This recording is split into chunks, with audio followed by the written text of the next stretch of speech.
Well, good morning, folks. Good afternoon on this side of the water. My name's Phil Day. I'm Managing Director here at Popeye.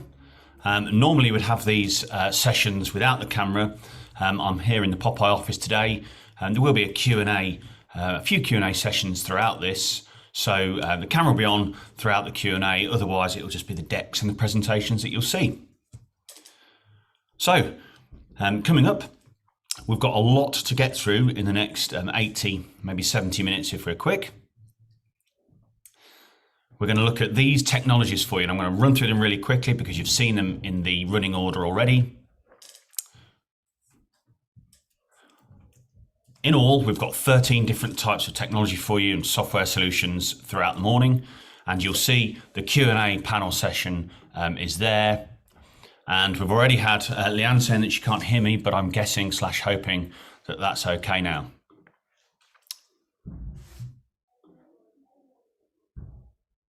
So,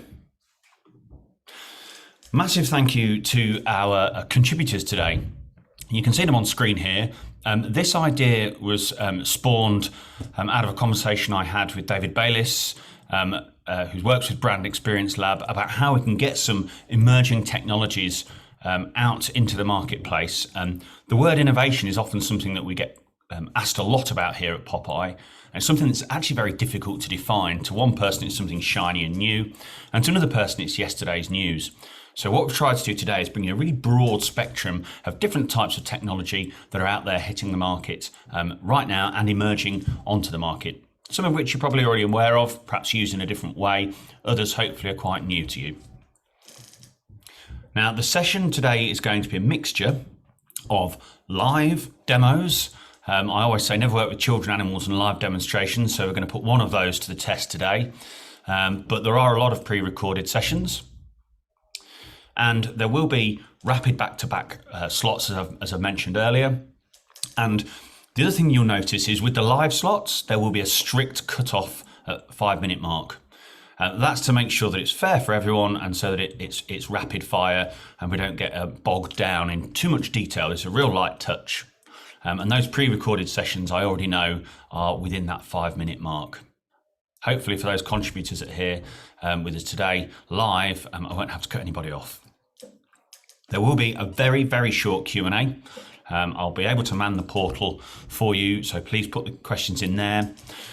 We will be distributing a guide, a PDF guide to all of the tech you've seen, which will tell you what it is, where to use it and how to use it, as well as crucially the contact details. So if you do have any questions that perhaps pop to mind throughout the session, please do use those contact details if you don't get time to do it on the Q&A portal today.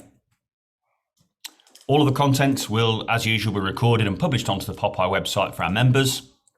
So before we start, you'll see quite a lot of our friends over in New Jersey today, and these are from the Brand Experience Lab.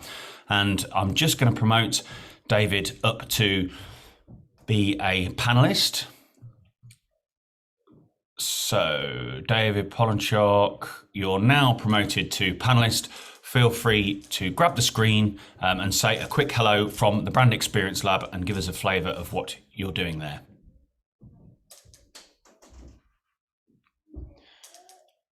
You'll just need to turn the video on there and unmute yourself. It's not automatic, David.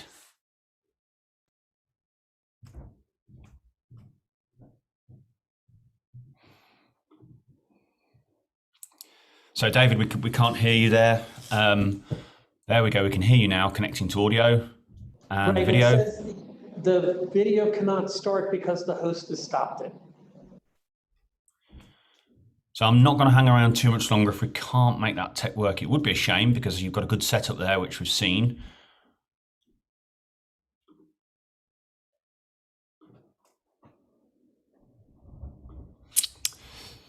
Okay, David. Yeah. Okay, let's just move on. We've got the content there. What I'll do is I'll see if we can come back to you at the end, if we can get that tech to work. Awesome. So for now, we are going to crack on.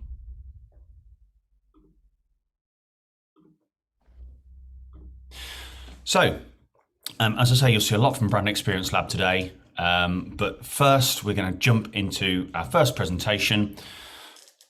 So hang on to your hats because this is going to be rapid fire.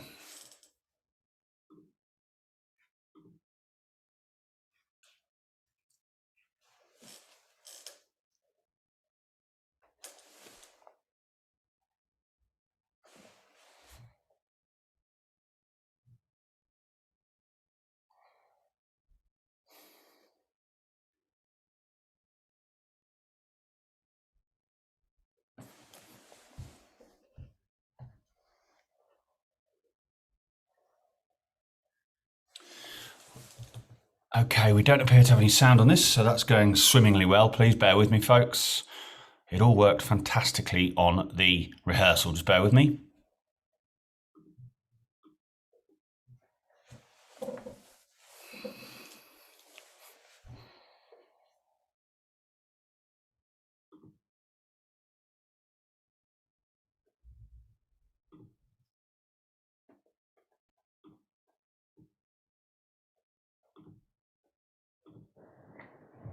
Hello. Sorry about Today that, I'd like to folks. talk to you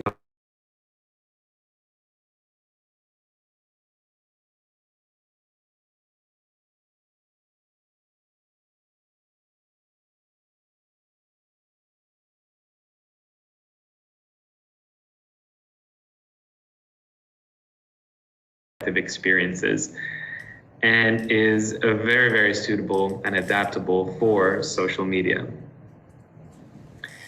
We have three types of labels, all of which are waterproof, which is very important, of course. One uses electroluminescence technology, which enables it to be very, very thin. It has a 4-hour battery autonomy, and the power module is embedded in the recess at the bottom area of the bottle. That battery can be recharged and reused in other bottles. The next one is the micro LED label.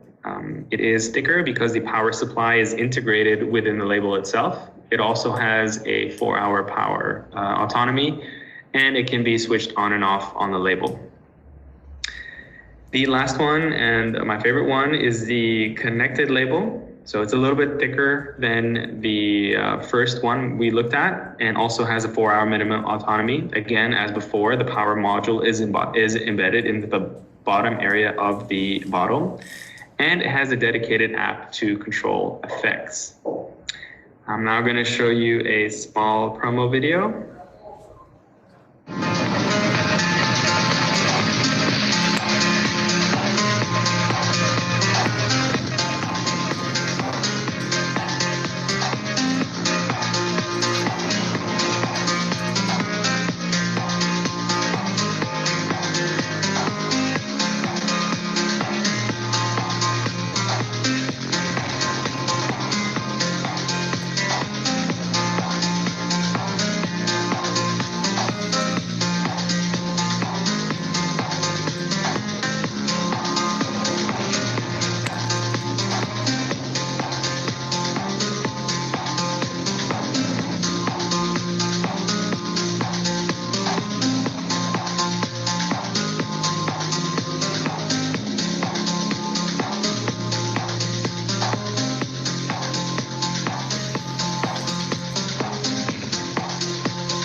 It has, of course, been to more countries, but I don't have time to show the whole video, but we can always share that with you at a later date. And this is a video that just shows how to control the effects using the app.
And that's it.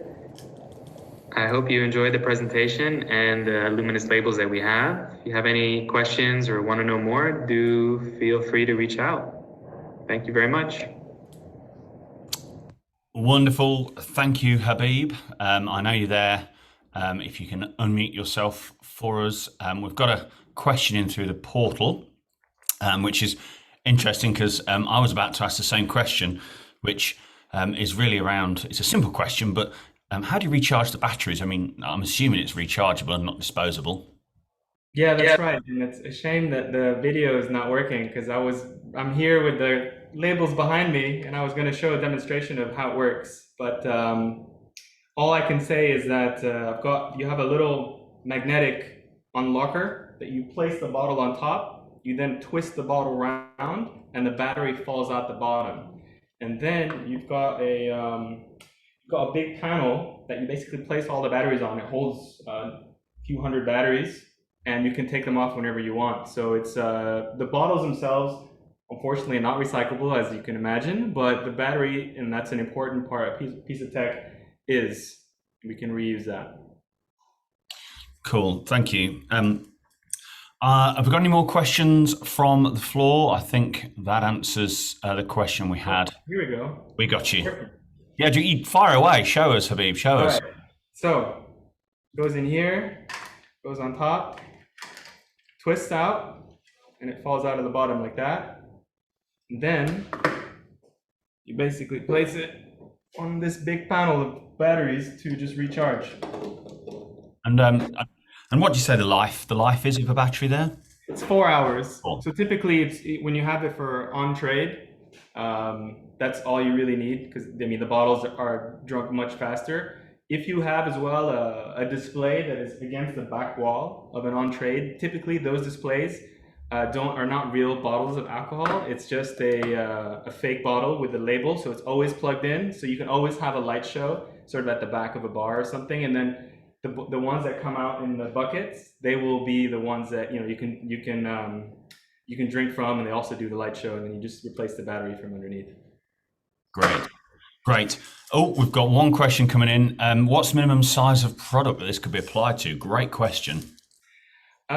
Typically, well, the batteries that we have they fit well into the recess of the bottle. So if we can do different form factors based on what we have, because we have the battery, for example, for this, it has a recess, so we can put the battery in here. For some of the other bottles, we have another label that's a bit thicker, so the battery is contained within. So it can go on really any form factor. It just depends how we do it, really, what the bottle that we're working with is. Okay, Habib, I know we'll see you later. So for now, if you want to pop yourself onto mute and video off, I'm glad we got that working, and we'll catch you later. Thank you. I'm here. Thank you. Hello. So we're now going to jump straight into the second session today. This is pre-recorded, but again, I'll pop my camera off, and hopefully the video will work. Hi, I'm Jim Ackerman from the Brand Experience Lab here in Jersey City, New Jersey, in the United States. We are thrilled to be part of the Popeye Global Conference about emerging technologies. Today, we're going to show you shelf inventory management. Right over here, this is one of the best uses for it, is for coolers. When you open the cooler, this little camera uses artificial intelligence to show exactly what's on the shelves. It can be used to keep track of your planogram, it can be used to keep track of your inventory, and it can also be used to keep track of other people using your space so you can make that correction. The return on investment for this type of technology is terrific. It is relatively inexpensive for the amount of money that you can save if you can keep good track of your inventory. Let's take a look at it on a shelf as well. We have it here on the shelf. You see how inconspicuous it is? This camera will keep track of what's on the shelves across the way. And what it does is, using artificial intelligence, it will keep track of the inventory. There is a dashboard that is attached to it as well.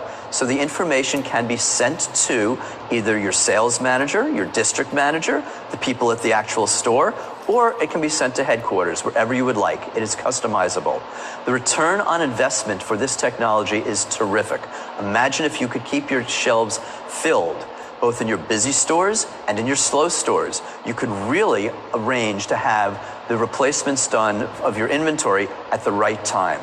We hope you take a good look at this technology, and we hope you take advantage of all of its uses. Thank you. Okay. Are there any questions from the audience there? David, I've now got your video on. So there we go.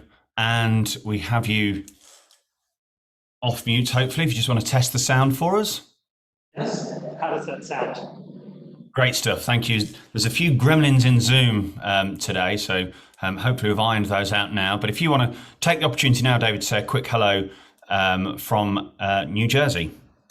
Sure. Phil, first of all, thank you for inviting us and for David Bayless bringing us on.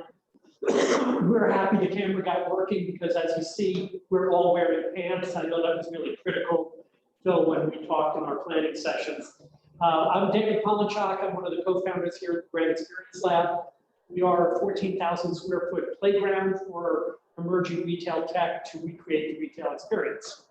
Jim? Hi, I'm Jim Ackerman. I'm also one of the co-founders, and you'll be seeing me in a couple of videos explaining some of the technology. We're very excited to be with all of you today.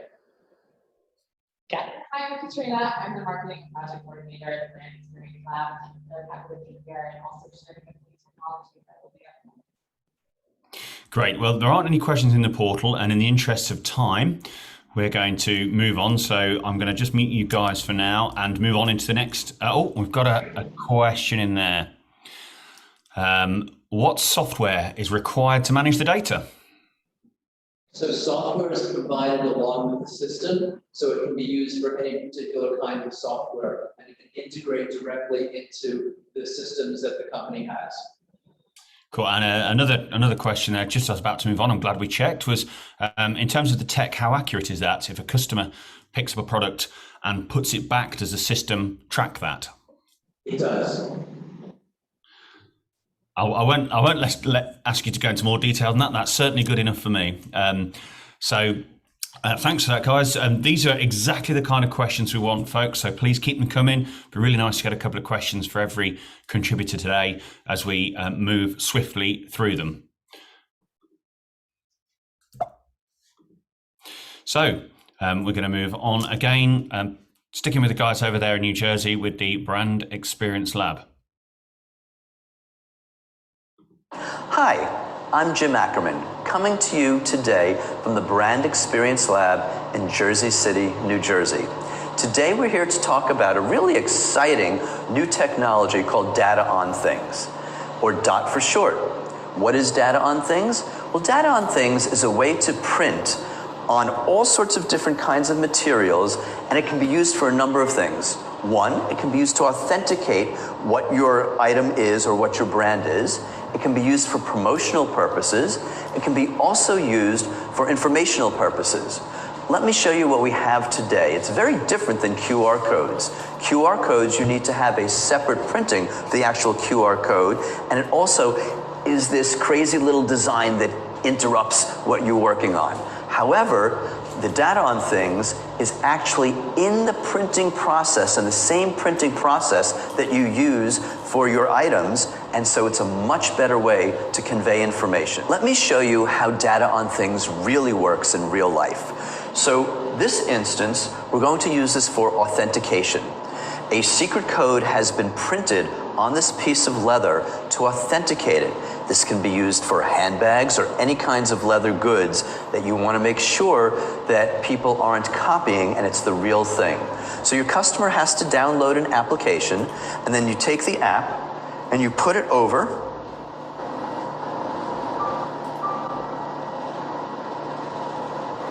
and then it pops up that it's authentic. Another great use is to provide information to your customers and the ability to actually order something. Here, we have Data on Things that's been printed just on regular old paper, and it's a menu. But now the menu can come to life and you can actually order directly using Data on Things. You scan, and then up pop you scanned, and it's connected to their systems at the restaurant, and you can literally order this item. And it works for each of the items that have been printed on here. Another great use for Data on Things. Another great use for Data on Things is for packaging. Now, there are all sorts of different kinds of packaging. This can be used on boxboard, it can be used on corrugated, it can be used on plastic, it can be used on your typical wraps on bottles. Today, we're going to show you a wrap on a bottle for packaging. We have already embedded the Data on Things into the Pepsi logo, and all we do is put the scan over the logo, it registers the information, and then up pops whatever information the brand wanted the consumer to see. Another very powerful application for Data on Things. Data on Things. It is a scannable technology that does not disrupt your designs, and it can help you do many things. It can help you authenticate, it can help you provide information, or it can help you do promotions. It's a very cost-effective way to communicate with your customer.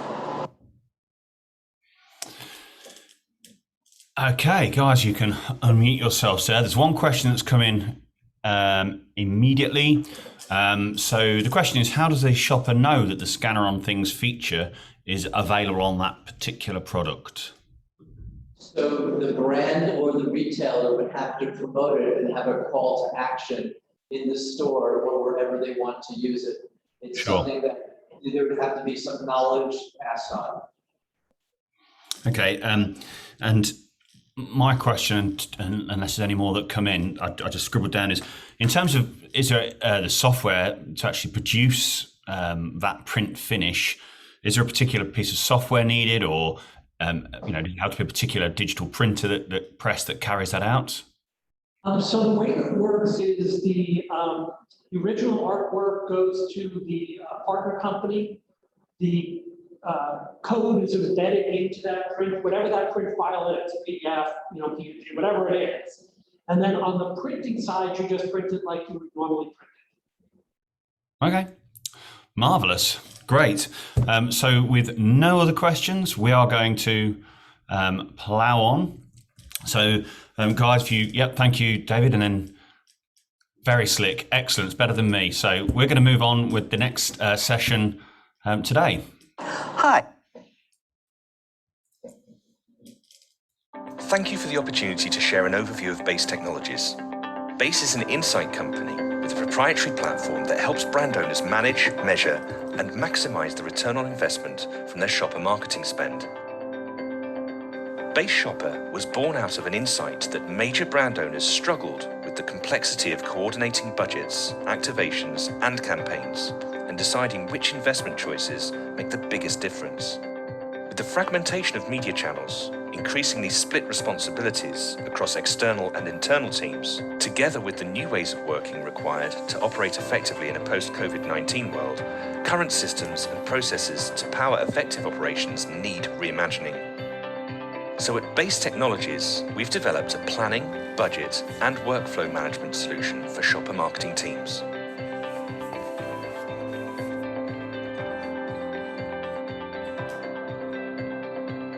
Users can create a campaign, capture key information, including dates, objectives, and any other supporting information.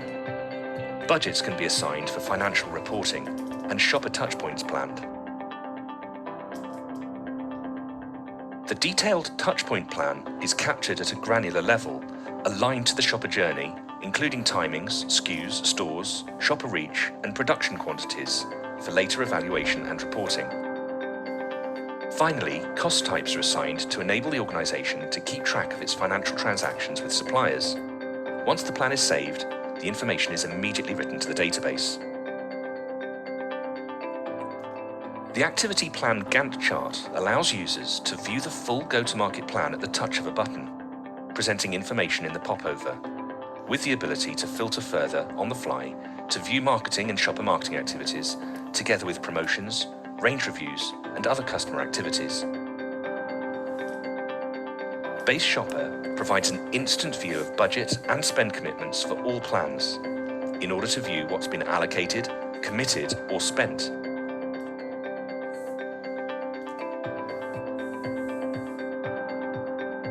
Deeper insights are driven by better analytics and reporting, with in-depth analysis of touchpoint ROI by brand, customer, and shopper journey, helping you to determine which investment choices to make. Our proprietary Base benchmark helps you investigate percentage sales uplifts and ROI by touchpoint, by category, store format, and deal level. While spend and management tracking reports enable closer control of the go-to-market plan.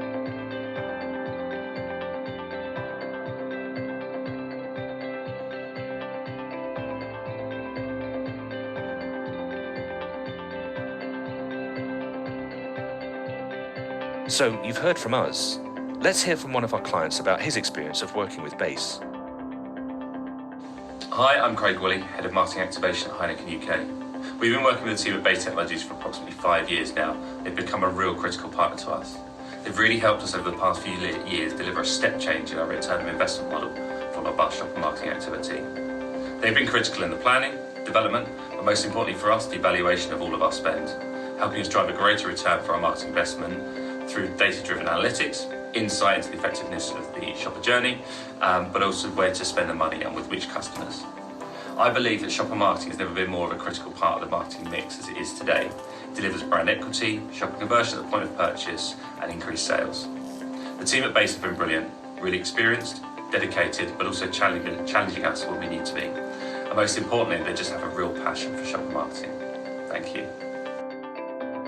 In summary, Base Shopper provides a one-team approach, providing a consistent way for organizations to manage and measure their shopper marketing campaigns for effectiveness and efficiency, making better investment decisions and driving return on investment.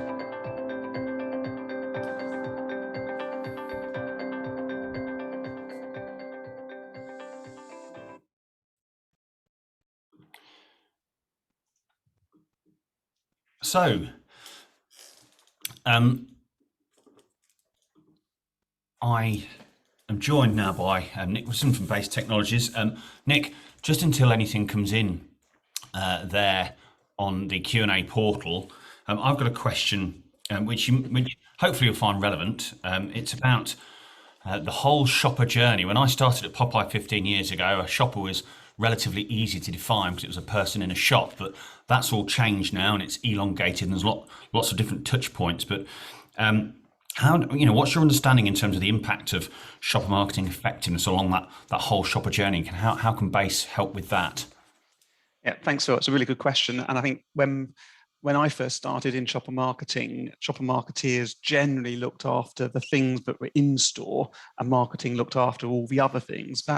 That's certainly a trend which has changed, and many of our clients are in the same position where they're managing right the way along from the shopper journey. And essentially what that means is all the touch points that are available to talk to a shopper when they're at home, when they're on their devices, on e-commerce and digital, when they're making their way to a store, as well as being in a store, or even if indeed they even need to go to a store to buy their product. So the shopper journey is the notion of all the different touch points that a shopper can engage with and buy from along that route. And what the Base platform does is it allows those conditions for teams to generate and align and execute essentially insight-driven integrated plans in one place on the portal as you've just seen. And that then allows, once you've captured that granular level of detail at touch point level with SKUs and dates and stores and all the information that goes with it, you can then aggregate those results in the dashboard, and we've done that over more than 2,000 campaigns to then determine that wealth of insight into what works and what doesn't work. And the secret to this is by working out which touch points deliver the best uplifts, best returns, and doing more of the things which work and less of the things which don't work. What we see is our clients driving their ROI improvement as a result of data-led and insight-led analysis. And Nick, I must apologise at this point because I've promoted everybody so far to be a co-host so that the video is enabled, but unfortunately somebody's knocked my video off. So I'm not able to put my video on, but I am listening intently, I can assure you. And the data that you collect, are you able or do you get asked to benchmark? Yeah, so being able to, if you can leverage EPOS data at item level, day level, store level data, and attribute that to the touch points and the hero SKUs and halo SKUs, what that provides is a wealth of information to be able to plan your future campaigns with the historic knowledge and data and insight to be able to benchmark that to scenario plan and to plan more effectively based on insight and data and fact, and therefore make better choices, better investment choices as a result of that. Which is what it's all about, making the money work harder. Absolutely, absolutely. Nick, thank you for that. We're going to plow on. So if you can mute yourself, turn your video off. We're going to move on. So far, folks, we've had the luminous labels, the shelf inventory management, the printed data on things there. Then we jumped out a bit of the shopper-facing tech into some of the back office stuff with Nick and Base. And now we're going to jump straight back into the shopper-facing tech with the smart kiosk. Hi, this is Katrina back at the Brand Experience Lab with another technology to show you. So today we're talking about our smart kiosk, which is a computer vision aided version of a vending machine. So let's go see how it works. So here's the door frame, and you can open it in 3 ways. You can swipe your card, you can insert it with the chip, or in today's case, we're going to tap. You wait until the door lets you know that it's unlocked and ready to open. And then you can open it. So once you open it, you're free to browse all of the product inside. So I think I'm going to take a Hershey's Cookies and Cream. I'm going to take a king size Kit Kat. And I'm going to take a Reese's bar. And then I decided, you know what, 3 is really just a little bit overzealous. So I'm only gonna have 2, and I'm gonna put the Reese's bar back. And you'll see the door track the changes as to what I'm actually purchasing. Once I close it, the door will charge me for what I have purchased. And it also gives you the option to add a receipt. So the great thing about this door handle is that it's an Android screen. So when it's not purchasing or not in motion, you can fill it with promotions or advertisements or really whatever you want. The smart kiosk is a really great solution to BOPIS, or buy online, pick up in store, as we're looking at where the future of the impulse buy is as more people continue to use buy online, pick up in store and aren't physically going into the store. The smart kiosk is a great solution to house impulse buys outside of the grocery store and next to the BOPIS lockers where people are picking up their products. While we are using this system in a cooler unit, this can also be retrofit into any kind of cabinetry, whether it sits on a shelf or as a standalone larger cabinet, or it can be in any other kind of cooler as well. Another area that smart kiosks can be really helpful in is if you've ever been to your local pharmacy, you know how many things are locked away and you have to wait for the attendant to come over and open it for you. With the smart kiosk, you give your customers instant access to the same products, but with the same level of security that you would find with the traditional lock and key. Smart kiosks are also really great in locations with high foot traffic, such as airports, hotels, or office buildings, where you have a lot of people there constantly for a lot of hours. The smart kiosk is a great way to increase your sales without increasing the amount of staff that you need to support the unit.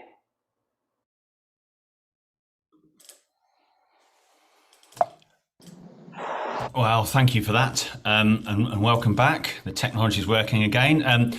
There is a couple of questions on the portal. In fact, there's 3 landed now, and somebody, as I'm guessing, watched the same Indiana Jones film as me, and was wondering, is it something that's driven by weight, and could you replace one item with another and trick the system, or does it need a barcode? Was a sort of second part to that question.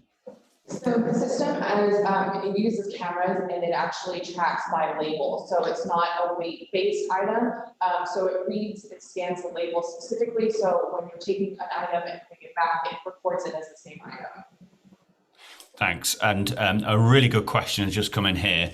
We all know that despite our best efforts, shoppers don't always do what we expect them to do or what we ask them to do. So if someone takes a Hershey's bar and replaces it on top of a Reese's bar, would that work? Would it pick it up? Would it know Yes. that put that back? Yeah, it would know the difference between those two products because, again, we have trained the system on the label or packaging and what that looks like. One of the things we were playing with is, taking something off one shelf and putting it back on another shelf, and it tracked all of that very well. Great. Thank you. Okay. Well, onwards and upwards. So we'll come back to you, I'm sure. There are no more questions in the portal there, so we're going to plow on with our first, I should say, live presentation of the day. So I'm going to jump into the attendees list.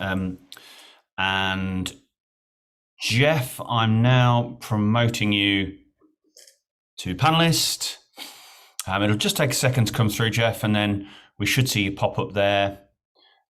You should be able to speak. Yep. Can you hear me?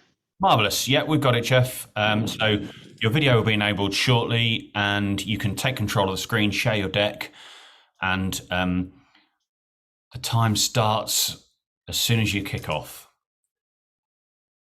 Cool. Hopefully you can see my screen now then, yeah? We certainly can. Great. So thanks, Phil. My name is Jeff Robertson from MediaZest. For those who might not know us, we provide audio-visual solutions to retailers.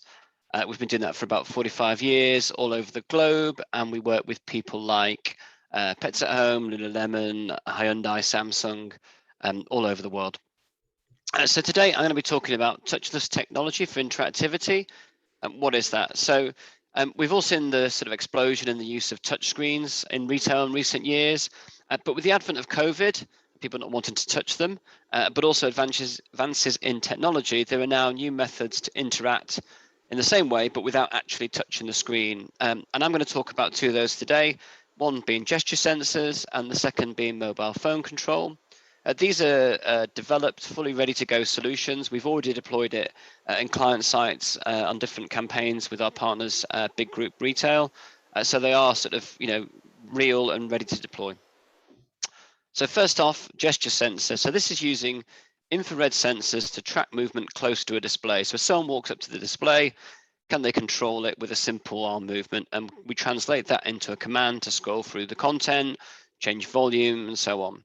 We can use it with sort of many of the more common content management systems, so it's easy to integrate into a statewide projects and also to backfill into projects that are already live.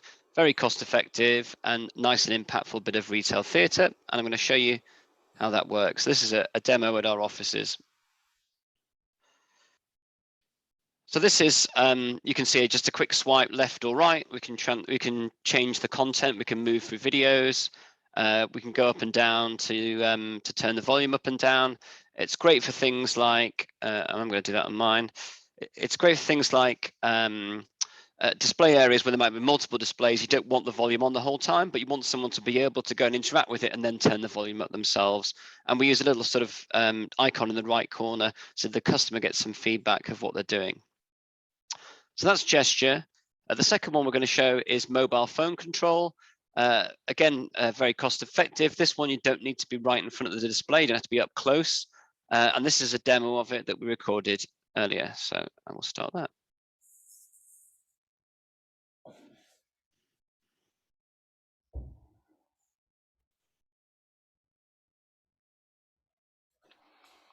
There's no volume there, Jeff, if you want to Okay. talk through what's going on. I will talk you through it in that case, sir. So what I'm doing here is I'm going to turn the volume down so I don't hear myself at the start. So what I'm doing is scanning a QR code to take control of the screen. So you see now, first thing, open up my camera, scan a QR code, and that basically just joins the Wi-Fi that controls the content on the screen.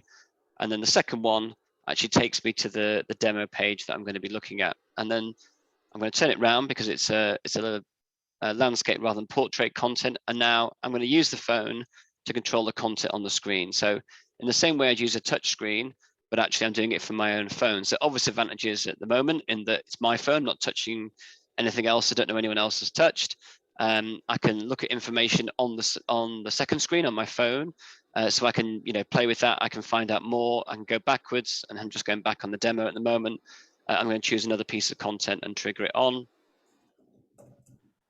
And you'll see that come up as well. And that can be any journey you want. So effectively, you're taking the touchscreen journey, but rather than actually put it on the screen, putting it on your phone. So yeah, a couple of distinct advantages. One is you don't have to be that close to it.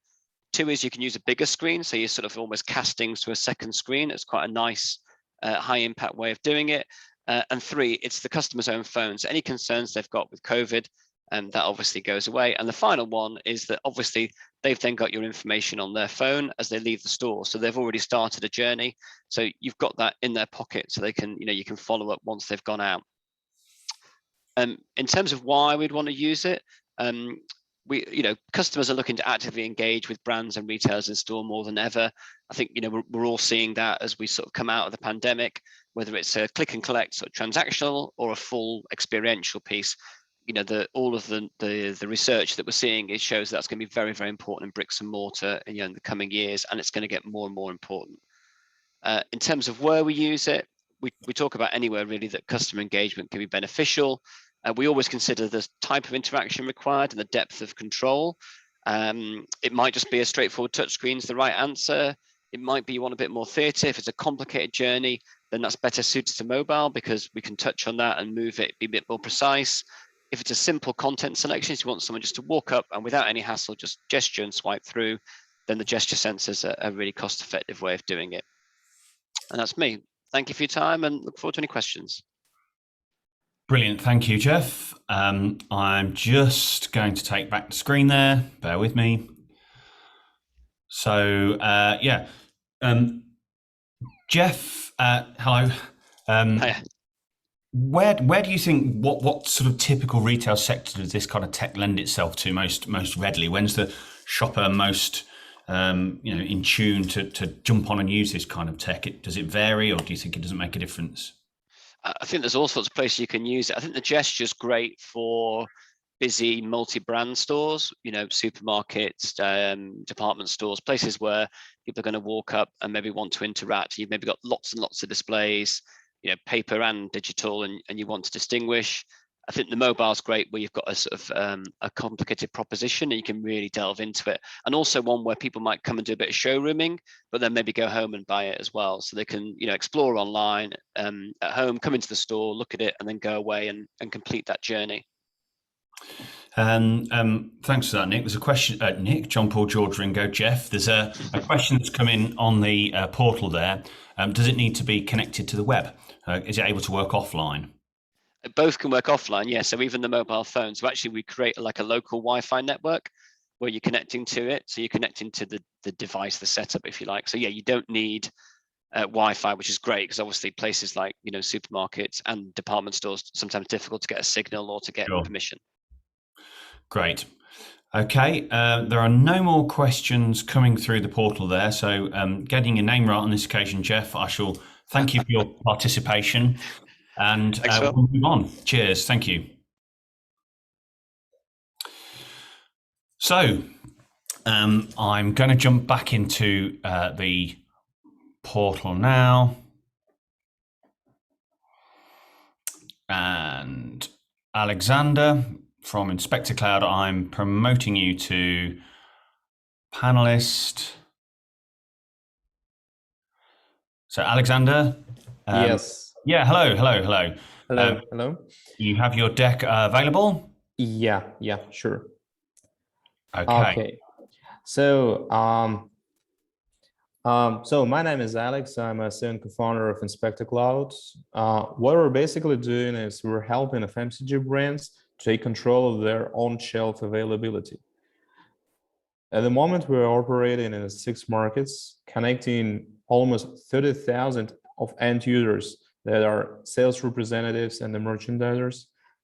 And we were able actually to provide a pretty good kind of a tool to monitor the shelf space, generate business critical reports that include share of shelf, on-shelf availability, planogram compliance, all of this either on device within a second or using the cloud infrastructure. So the way it works, yeah, so it's a mobile application where you have the list of the tasks, and actually you just need to take a photo, yeah. So unlike other companies working in the same market, we've been able actually to provide on-device recognition. Plus, we don't limit the number of the photos inside one visit, and we don't have any people in the loop. In terms of the benefits, so the best benefit actually that we can provide is actually the increase in the compliance rates across all the stores that are being visited with the help of our solution. We're definitely seeing the increase in on-shelf availability that results in a huge sales uplift. And also, we're seeing a trend where people are getting more disciplined and they never fail any kind of a task when they know that there is image recognition behind their back. Yeah. In terms of the cases, so we're working for these brands across several markets. One of the biggest cases is with the Nestle. So we have connected almost 5,000 of the sales representatives. Also, the PepsiCo is pretty big. In terms of the pricing, so we have a pretty flexible pricing. We can discuss it later. And what I'm going to do next is actually I will show you the way the real visit works inside our application. So at the beginning, we start with selecting a store. Once we have it selected, we will see the list of the tasks. So this kind of a visit is being done in Henkel, Poland. Yeah. So the guy sees actually the list of the stores which are nearby on the map. So he will select, I guess, the Carrefour, yeah, in Warsaw. And then and next step will be actually taking a few photos to generate a visit. Yeah. So this is a list of the visit taken previously, and the guy will be monitoring shelf space in terms of the share of shelf. Yeah. So it basically answers the question, how do I stand against my competitors? So now he will press the button to take the photo, which is in Polish. Yeah, because the project is in Poland. Yeah. So here is actually the store and the shelves. So he will take a few photos. So the blue sign and the green sign actually means that the photo is being uploaded all real time. So you see it is taking like a few seconds to have the photos uploaded. And then it will take some time actually to have the results to arrive back to the mobile application. This kind of a solution that I'm showing now is working through the cloud. However, we can also do the same kind of a routine with the on-cloud recognition, and it will take much less time. So now you see that actually there are results. So he will click the green button. Yeah, and on this specific screen, you're seeing what is there on the shelf. Yeah, so it definitely helps them, the sales representative, know what is missing. Yeah, so we don't know the exact target share of shelf. However, we know what is actual. Yeah. So if everything is okay, then the sales representative will scroll down the whole list of the SKU that are on the shelf. Yeah. And then if everything is okay, he will close the visit. Yeah. And leave for another store. So that's pretty it from my side. Thank you. Wonderful. Thank you, Alex. Let me just take back the screen. Bear with me. Great. So do we have any questions from the floor there on the AI auditing software that Alex just presented? One's just popped in for me.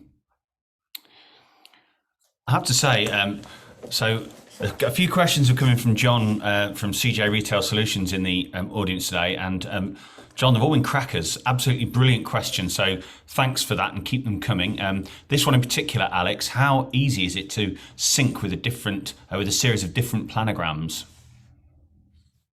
So it's not easy. It's not easy, but it takes some time, frankly speaking, actually, to program the planograms import interface. Yeah, but once the planogram format is not changing, and actually it's pretty easy to get it uploaded through our interface. Our customers typically upload it through our web portal themselves, so it's a kind of a self-service interface that we have inside. Brilliant.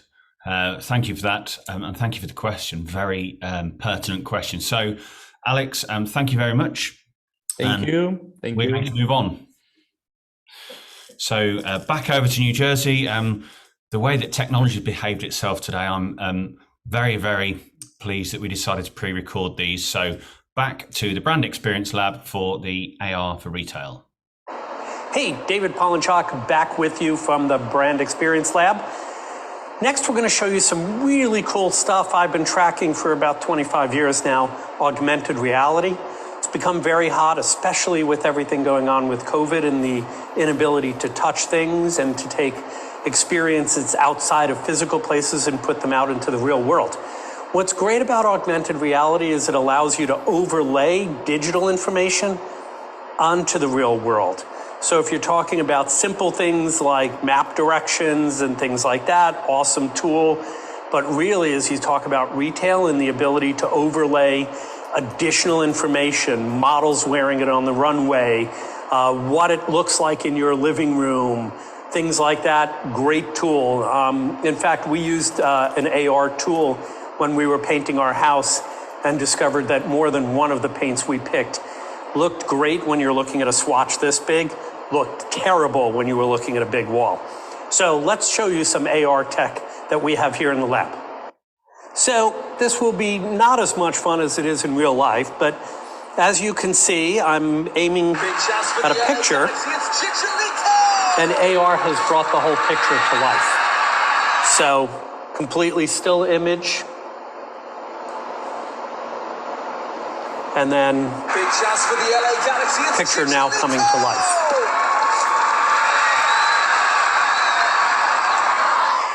As you can see, we have a static poster here, just printed on regular paper, like you would find in a movie theater. And once we add the AR overlay, we now bring the whole story to life.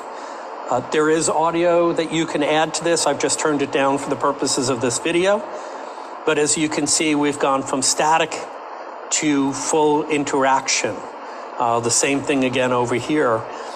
You can do more things with this. So for example, you can build the AR so that after this trailer plays for this movie, I might be able to touch something on to get additional tickets or show times or whatever I need. So again, the ability to use this tech in retail environments where I can show more about the product. Maybe it's sustainability history. That's a big topic for people today.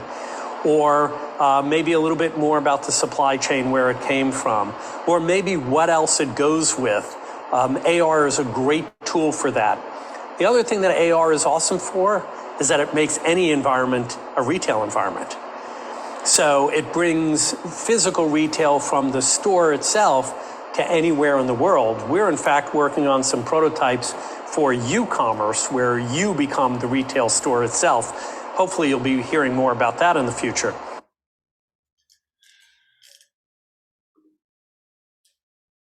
Great stuff there. What I find interesting about some of this tech is perhaps that some of it we take for granted in everyday life. We see it, and it's just interesting seeing it in different uses. David, I'm going to ask you there on your video, you touched on potentially sustainability and other uses. What really jumps out at you as an area that you'd expect this to be used more, but perhaps isn't? The obvious one's entertainment, where we see it. You two demonstrations there. But what about other sectors or applications in retail? It's pretty wide open. Of course, it's being used extensively in furniture and that kind of home shopping, where I'm trying to figure out, will the couch really look right in my house? As I said, when we use the painting app, will that dark colored pin that we picked, because it looked great on a swatch this big, look great on our whole living room wall. It's being used extensively in things like that. You're starting to see it being used in fashion, again, for additional information, as younger audiences, as Cat's generation really becomes much more interested in sustainability and the you know, the whole path from materials to product, is that being done in a sustainable way? All of that information becomes really exciting in the AR space. Absolutely. Without taking away from the actual display or the product itself. I can just imagine, you know, sort of an exploded diagram, almost like Lego have done over the years with some of their toys being built, that you can see this in terms of sustainability. There's a question that's just come in the portal. I guess that's whilst being typed, you've answered that, which is the next evolution of AR. So where is AR going?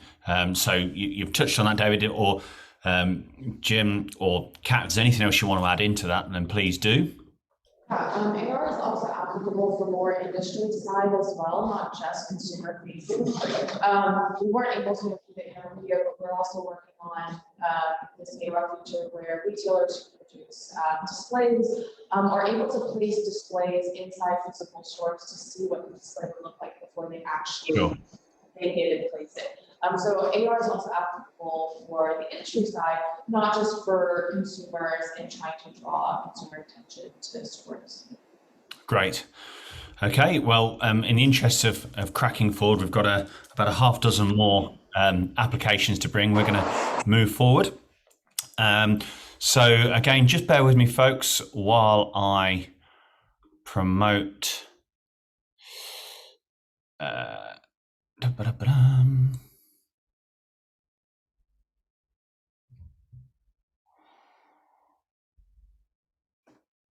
There's a long list of attendees to plough through. There we go, Jimmy. So Jimmy Wagstaff from Big Group, I have promoted you up to panelist. So there you go. You should be able to speak shortly. Phil, it's actually for Stuart. No problem. Cheers. So you can just mute yourself and you'll be fine there, Stuart. I do apologise. So that'll be further down the list, beginning with an S. There we go. So Stuart, you should be able to share your screen and talk with us any second now. There you go.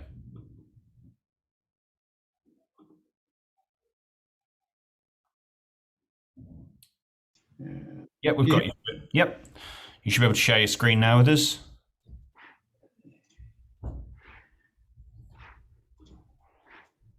Okay, no problem. This isn't part of your 5 minutes, so take your time. And Jimmy, you've passed the test that you're actually listening there, mate. So well done there. Can you see my screen? We've got your screen, Stuart. Yeah, absolutely. Cool. Right. So thanks, Phil. I'm Stuart Brazier. I'm the Creative Innovation Director at Big Group. I'm going to talk to you about Sense, which is our smart retail system that we've developed. If you don't know who we are as Big Group, we're all about bigger thinking. We're an independent, innovation-driven creative marketing agency. And as I say, we apply bigger thinking to everything we do. And that's what's led us to develop Project Sense. When you look at online and e-commerce, as the slide says, it's data heaven. Every page, every click, it's beautifully collected and you can analyze it. And this has only just been amplified by what we've seen over the last 18 months with, in some cases, the research is saying that they've seen they, as in e-commerce, have seen a 10-year growth over that 18 months. And predictions are that 50% of that growth is going to be retained as we move forward. So we've created Project Sense to bring that level of online data to physical retail and experiences so that we can give our clients and marketers around the world actionable data to move forward. As I said, it's called Project Sense. But what's it made up from? It's got 3 core components. It tracks physical interaction, so touching things. Hopefully we'll get back to that sooner rather than later. Digital interaction, so that could be media, or as the guys before said, this could be AR activations. And we pull all that data together in a way that we can then analyze it with our clients. What that data does is it creates a positive feedback loop. So we can take existing shopper insight, collected data, feed that forward to have more effective creative design, amplify that customer experience, and have a positive impact on the performance of the experience or conversion rate, which comes to sales. So how do we achieve that loop? Well, it comes through multiple data points, which are collected through a variety of sensors. The list is too long to go through, but ones that are topical for the audience today are kind of fixture dwell time. How long does a person stay at the fixture or a point within a store? What do they pick up? What do they interact with? Actually, how long do they interact with it? Are they immersed in the experience, or they pick it up, put it down? And also, as we've said before, media interaction. So that could be looking at educational content, AR activations, or other value adds. We can track all of the data and pull it down. If Jeff at MediaZest has already talked about, we designed the system to be natively work with new and emerging interaction systems. So gesture control, RFID lift and learn, and mobile device control. So all of these are actually working even better with Project Sense because they give those digital trackable points within retail. And why do we want to track all that information in detail? Well, it means we can make informed decisions on the design that we do, not just the aesthetic, but things like where we put our product, where we put our fixtures.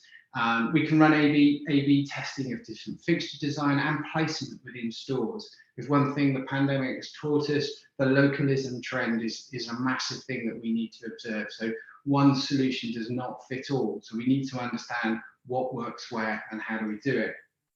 The system's incredibly agile and responsive. So if we're seeing data that shows low levels of interaction, we can promote via a CMS system a different above the line campaign coming down. And obviously, if you're running a fully integrated platform, then you're promoting social media as well. Is that social media having an impact at retail?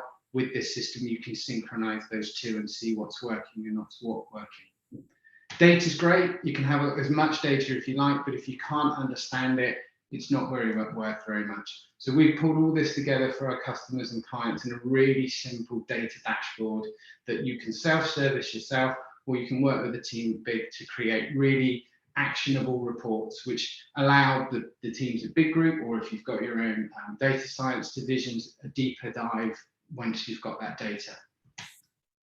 So in summary, as a last slide, Project Sense is always about making informed decisions. We need to stop guessing. Online doesn't guess, it tracks, it understands, it improves.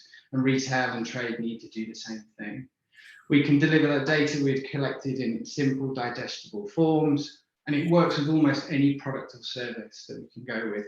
And the main reason we've done this is it helps everyone with that holy grail of trying to find out what is working and prove return on investment on what we do. And it also looks at the interaction across channels, which is now increasingly important.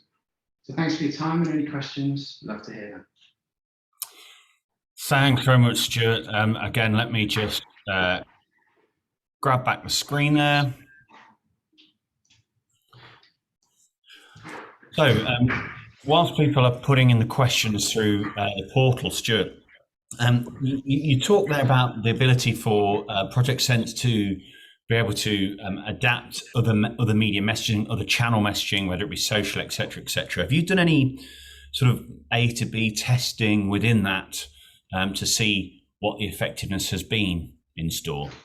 So where we are at the moment, we're running a couple of pilots with some of our brands, and one of them is going to be running through a trade show. So we're looking at the level of almost the promotion that you do, Phil, of who's attending, what they attended, what they showed interested in within that network, and then actually when they're going to be coming to the show, what did they actually interact, what were the questions, what was the product that gave them. And it's quite interesting because some product, if you think about it, say within the footwear market, looks amazing on screen, but when then you put it into a busy visual environment, some of that product starts to disappear. So that's where we're trying to start and link those as well. And do you see the most effective use of this being to increase conversion of purchase, or perhaps to decrease that lost conversion? You know, where's the win with this, or is it both? I think it's winning across everything. You touched on sustainability. I mean, classic old school retail is you build stuff, you test it, you move it around. With this type of system, you can build it once, test it, and then deploy that across a wide range of environments. So you're only testing once and you're learning as you're doing it. It also helps really retailers and brands as well. If you've got a range of 6 products, 3 of those might be better suited to an online delivery. So actually make a smaller unit, spend less money in store, and then spread that marketing investment where it's used best. It just takes the guesswork out of everything. As a retail industry and as designers, we think we know what customer wants. This feedback proves, it gives that actionable data to say, yes, they actually loved the graphic that you didn't think was important. So next time, let's focus on what they need. Dial that up, absolutely. That's the second interesting presentation this afternoon, looking at the role of data and effectiveness. So Stuart, and right at the beginning there, Jimmy, thank you for your contributions. And we'll move on now to back over to New Jersey for the dynamic interactive display. Hi, David Polinchok, coming once again from the Brand Experience Lab with another new technology that you need at retail. So, if you're out looking for something, you're always trying to get additional information. Well, we've worked with some people and created the dynamic interactive display. I wanted to call it the dynamic active display so I could make a bunch of dad jokes, but I got overruled. At any rate, you can see I have some cell phone products here. These actually came from my house. And as I pick up each product, it changes what's on the screen to give me additional information that may be valuable to the purchase decision. These little tags can be put on the back of the product and hooked up to any screen at all, so that each time I pick it up, it gives me a different bit of information. So one of the great things about this is that each time I pick up a phone, in this case, it's not only triggering the information, but as the retailer, you get all that back-end information that is really critical for understanding the path to purchase. How many people pick something up? What kind of information are they getting? This information really becomes critical and goes far beyond what's available through just the price check that you currently find at most cell phone displays. If you'd like to know more about how this works and how we can help you create new retail experiences, give us a shout. Thanks for joining us. Fantastic, nice and short and sweet there, David. You've brought us back on with a few extra minutes there, so thanks for that. Again, whilst I'm waiting for any Q&A to come through the portal, a couple of brief questions from me. Is there any particular specialist software that needs to run in the background, and can it run on any given screen within reason, provided it doesn't need an old-fashioned SCART lead? And what about connectivity? Yeah, so this comes as a complete package with the RFID tags that you need, a small computer that can then be plugged into any screen. So, here where we are right now, we're on an 85-inch screen. You wanted to do that, you could. You want to put it on a small 7-inch screens, you can do that. It can really be attached to any display that you want on the back end. And is that what, just USB? I mean, how does that sit into the back of the screen? Yeah, so it can go in as HDMI or VGA or USB-C, I think. Standard computer hookups, if you will. Okay, great. What I find interesting there is the use. You touched on it briefly. I know you could have gone into a lot more detail about the data that comes back in terms of how you use that and understanding what's working, which is fantastic in terms of following through what Stuart was talking about before. And then the RFID element, of course, we'll see that later as we come towards the end of the session. But what's interesting about that is it's taking the same technology, but just using it in a different way. It's great to see how existing technology, because RFID has been with us for a little while, how it can be used in those different ways, and that's what makes it innovative. So David, stick around, because we're jumping straight back into another session with you guys, and we'll come back with some Q&A afterwards. Hi, this is Katrina, and I'm back at the Brand Experience Lab with another technology to show you. Today, we're going to be looking at our AI avatar guides. So our avatar guides are intuitive, voice-enabled, AI-based interface that your customers can interact with when they enter the store. They provide a human-like interactive experience, providing more information on products, welcoming your guests and providing directions, and they also lighten the workload for your sales associates by being able to answer basic Q&As for your customers. Our guides are a scalable, cost-effective solution to improve brand perception through a highly customizable look. Let's go check it out.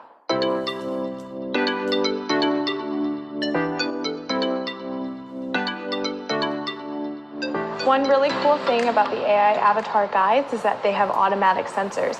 So once a customer is in the area, it's triggered to start the content. Since we're at a bar and I've brought you to the Bell Cafe, we've decided to set up our guide as a wine host. So let's come see how it works. Welcome to our wine section. May I help you choose a bottle? Yes. Fantastic. So let's start. What will you be serving the wine with? Pasta. You cannot have pasta without a nice bottle of red wine. Trust me. Is my suggestion fine for you? Yes. Good choice. Now, let's talk about geography. From which country should the wine come from? France. France. You are a connoisseur. 8 billion bottles of French wine are produced every year. You will be in good hands. Last question. Which price range are you interested in? Entry, standard, or premium? Standard. Perfect. In the standard range, we have some fantastic offers. Let me quickly find one. All right, I found this great bottle for you that you can find on the top shelf on your right side. It is from an excellent year. It is one of our best sellers and fits well your criteria. You won't be disappointed. By the way, scan the QR code to save the choice on your phone. Thank you. These AI avatar guides are a great way for you to provide more information to your clients, to create a welcoming and memorable interactive experience, to create branded content of any kind, and also to help divert your sales associates' time to more pressing matters by having these guys answer simple Q&As for your clients. This is a scalable and cost-effective solution. Come check out our AI avatar guides today. Thanks for that, Kat. So are there any questions through the portal there? Again, whilst our delegates are thinking about those, I should just point out that right about now, your email inboxes should start to go ping, and that'll be the downloadable PDF guide that has all the basic information about the tech that you've seen and the few that we have remaining throughout the session. That will be available on the Popeye website. Of course, the usual caveats apply: check your junk, check your spam, etc., etc.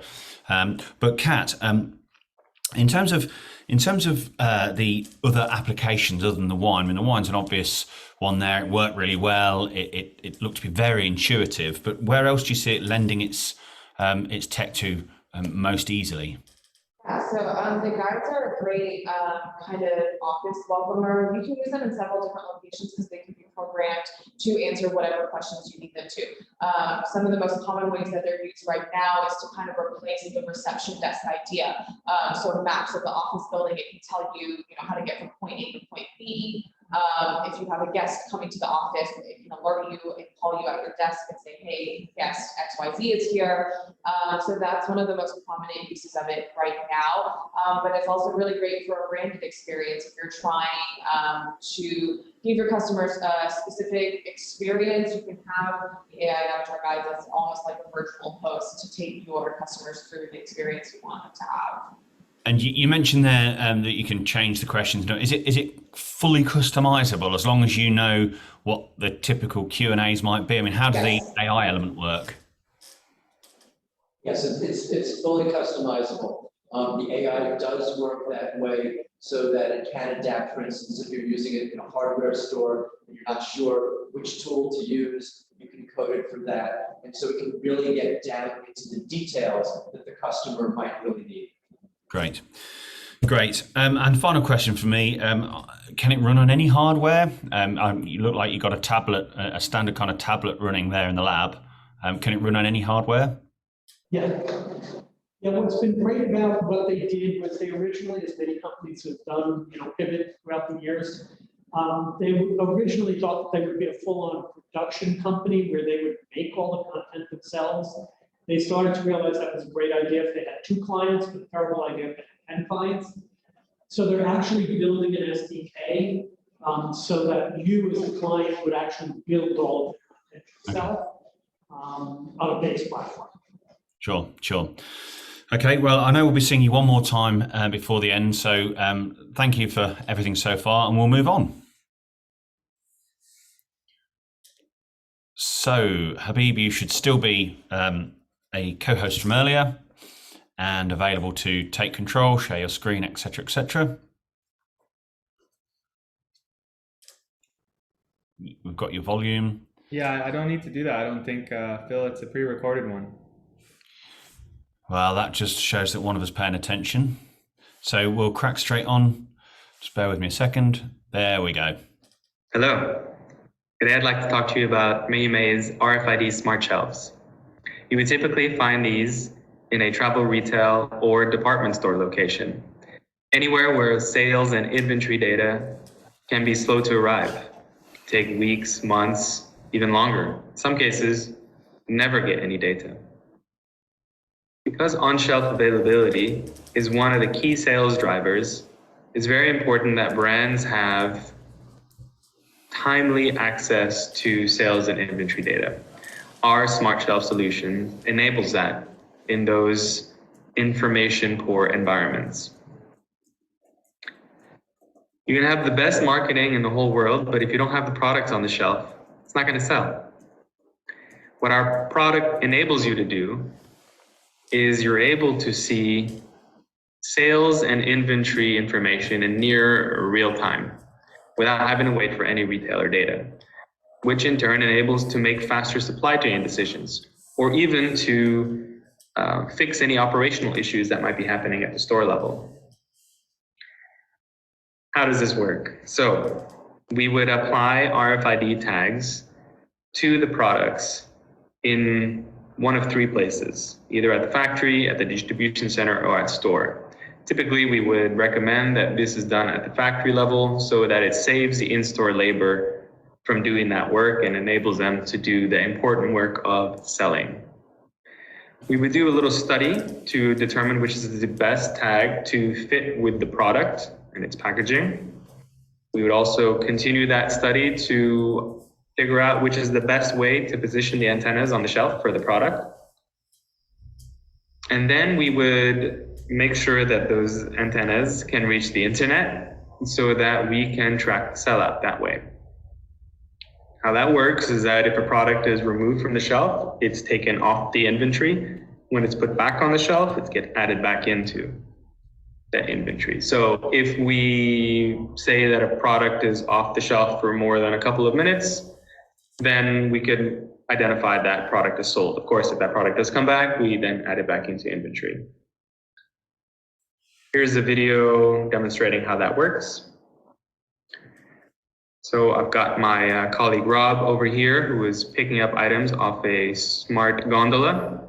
And as you can see from the computer up above,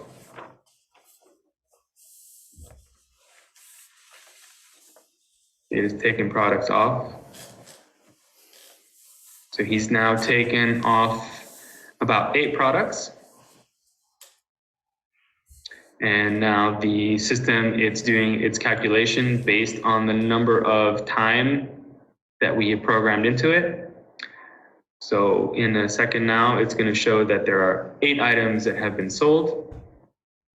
And then once that happens, we're able to go in and look at that SKU information. And then here's Rob now putting those items back on the shelf, counting back to normal.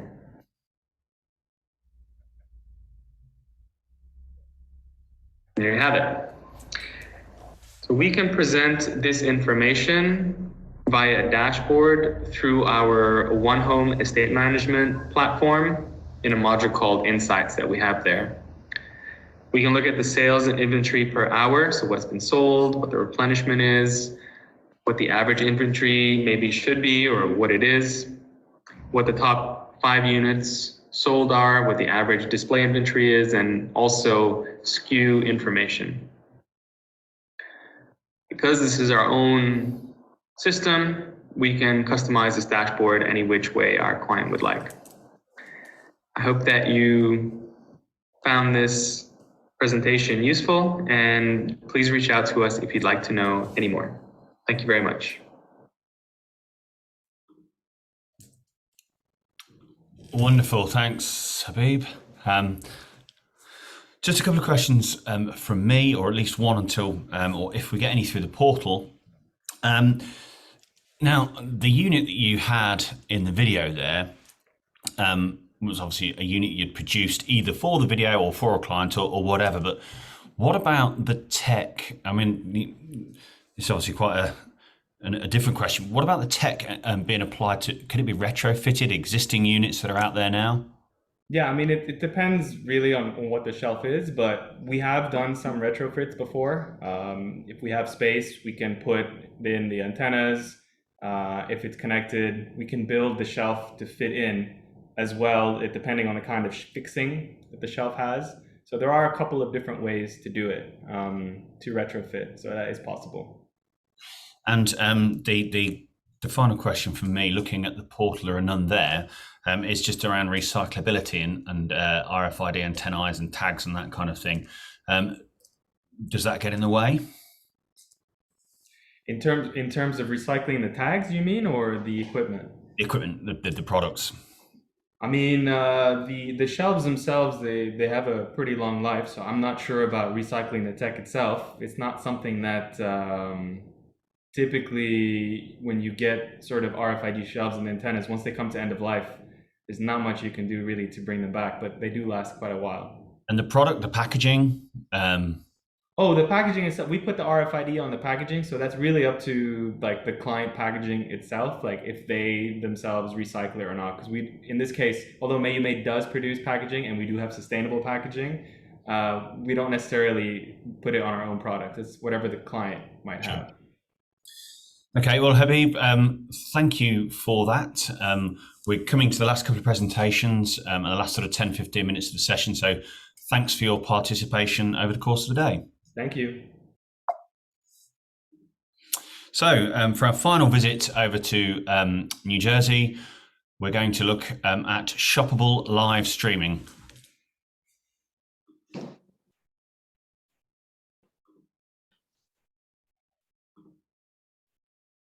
Our shoppable live streaming technology enables brands to create strong customer relationships through one-on-one calls, one-on-many broadcasts, and more social shopping options.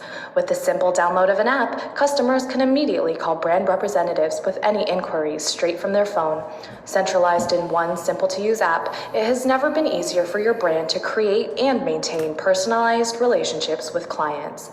Shoppable live streaming creates a seamless one-line experience that allows you to create community and boost sales by connecting with clients wherever they are.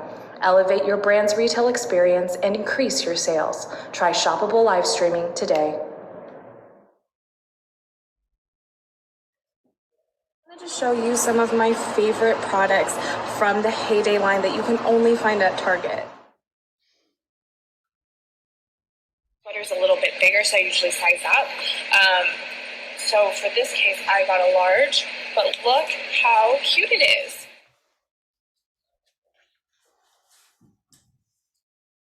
Looking to get a little help. My daughter is getting ready to start her freshman year at college.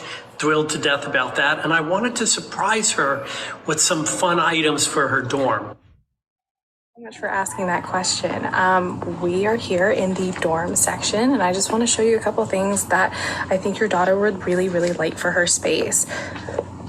So the first thing I wanted to show you was these mirrors. They're super cute, really lightweight, easy to move, very affordable. They come in a variety of colors so she can match whatever color palette her dorm is. Something else I really like is a good fake plant, right? Because not all of us have the time and the energy and the dedication it takes to raise a real plant, but this gives you a nice bit of greenery in your room without all the extra work, like this super cute fiddle leaf fig. Hey, those are great ideas. Really like them a lot. Do you have a couple more things you can show us?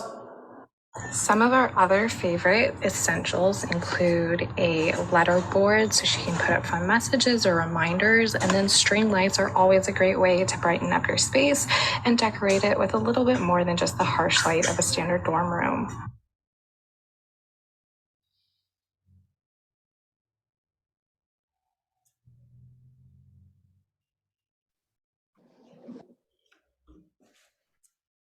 So, fantastic session there. Let me just move the slide forwards. So we are relatively pushed for time, and without any Q&A, I'm going to move on to our last session. So if any Q&A comes through the portal there whilst I'm promoting Leanne to panelist.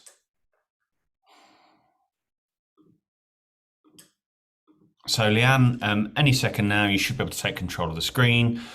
So for the final time, thank you to the guys over at the Brand Experience Lab in New Jersey. Thanks for having us. Thanks.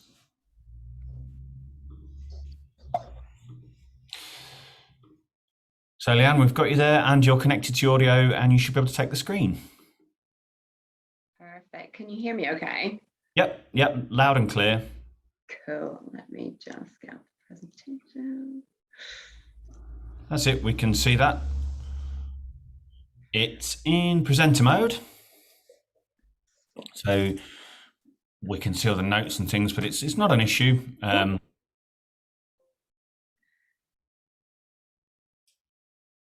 Display settings.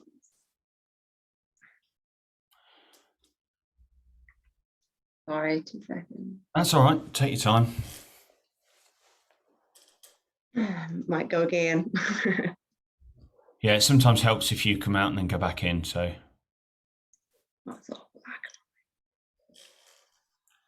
Can you see it now? Nope, we can't see anything from you now. Maybe if you stop the share, then start again. I can just take control of it. There we go. So if you whack that into slideshow mode, I'm sure we'll get there. We have arrived. All right. And you'll be pleased to know that that's not the first 2 of your 5 minutes. So Okay, perfect. Sorry about that. That's okay. Away you go. Lovely to be in this session today. I'm Leanne. I'm a business director at Lobster, and I'm here to talk to you about our technology, which is called PlanApps. For those of you who aren't aware of Lobster, we are a relatively new agency in the market. We are commerce media specialists, and we are all about working with our clients to improve their return on investment over time. And we have a few different services that help us do that. But one that we're here to talk about today is our technology offering, which is a piece of software that we've developed called PlanApps. And you can just see on the screen a selection of our active users today. And what's really great is that our users are really loving PlanApps, and the reason why they are loving it is that it is doing exactly what we want it to do, which is to improve their return on investment over time. And one of the real reasons why we are seeing the results that we are is because data sits central to the whole PlanApps ecosystem and basically allows brands to have a real understanding around what is working in the kind of commerce shopper media space, and to be able to make informed investment decisions off the back of that. So just to, I guess, go back to basics, PlanApps is a piece of software that has been developed to support the end-to-end planning of shopper media investment, and data sits through all the applications. So you can just see on the screen there just the type of scale of data that we have got within the PlanApps ecosystem. And all of that has been unlocked through test versus control store analysis, which is the most robust way that you can really understand how shopper media is performing, with the methodology stripping out any impact on sales other than the media that we are particularly interested in understanding. So what I thought would be interesting to do today is to actually give you some examples around the type of insights you can get from the PlanApps platform and how that can kind of inform future planning. So first of all, there's a real visibility around how retailers are performing in the space with regards to the media that they offer brands from an investment point of view. And you can just see here some stats around Asda and Tesco. So actually you can see that from a pound uplift per store perspective, both retailers are actually presenting a really strong but really similar investment opportunity for brands. But from an ROI point of view, if we're looking at brand ROI, actually Asda is leading the way, and a lot of that is down to actually the way that Asda is costing their media estate. So it's providing itself a real opportunity to stand out as a really great investment opportunity for brands in the commerce shopper space. We can talk about channels specifically as well, and actually we've got some really great data here showing that actually shopper is a really great opportunity to invest in. Actually 65% of all the shopper media elements that we have evaluated in Plan Apps are showing a positive return, and you can actually just see some of the top 3 performing kind of media channels there. So in-store radio, barkers, and FSDUs and shippers, so all very low cost, very high reach opportunities, but it's great to be able to have that visibility to invest in those channels confidently looking ahead. And what we're actually seeing as well is that digital, you can evaluate via the system. And again, we've got lots of insight around how digital is performing and how it presents itself as an investment opportunity for brands as well. So you can see not only cross-market views about how the media is performing, but actually break that down into a retailer view as well. So to sum up, Plan Apps is an end-to-end platform that supports the effective investment within shopper media. You can actually review data by retailer, shopper journey, media and category, and it's all about kind of confident investment. You can robustly benchmark your own performance. You can model potential uplift scenarios, and actually you can just learn faster through the platform, and that's kind of super important for us as a business. Fantastic. Thank you, Leanne. I'm just going to grab back the video as the screens I've done most of the times. There we go. So just one question from myself, and you touched on it at the end there in terms of data analysis. How microscopic would you typically go within that data? Is it about frequency? Is it what's the typical level that you'd look to monitor and report back on that data? Yeah, so we can evaluate media based on a range of different metrics, some hard sales metrics and other kind of broader awareness metrics. So things like percentage uplift, pound uplift, ROI, impressions, CPM as well.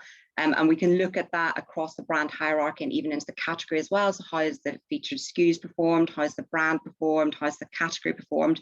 And we can actually show kind of the pattern within those groupings as well. So for example, the halo effect in the brand or potentially cannibalization, and again, kind of the halo impact for the category or potentially some steal impacts as well from competitors. So it is quite granular analysis that you can see when you evaluate through the platform. But obviously the benchmark data is there to contextualize that and to bolster that learning as well. I guess it depends who's asking as well. If it's the client that's asking, it might be more on the sales side, whereas the retailer might be more interested in the category story. So this is a bit of a cheeky question, but you are the last person at the end of it. And what happens if it goes wrong? What happens if the bar on your dashboard suddenly drops below the line and you start to get negative? Has that happened? Have you had to sort of adjust the campaigns that are out there? Yeah, I mean that's visibility is par, and we want to really be a true we want the platform to be really kind of informative for our brands and kind of really direct investment, and what's not working is much more important to know almost than what is working. So yeah, if a media hasn't performed, there'll be full transparency around that. Obviously, Lobster as an agency or Plan Apps as a system doesn't have any affiliation to any particular media owner or any retailer, so the results are what the results are, and we're proud to show them like that, and also kind of have a discussion with our clients around why they that might be, and what we can do to potentially advise different investment choices looking ahead. Sure. So I'm sure that as good as all these campaigns are, they're only as good as the creative or the placement or the offer. So it's good to see that you are able to be agnostic and guide your client's decision-making process, which I guess is what it's all about. So Leanne, thank you very much. We hadn't had any questions in through the portal there. So I'm going to briefly pull this together, just reminding people of our next events.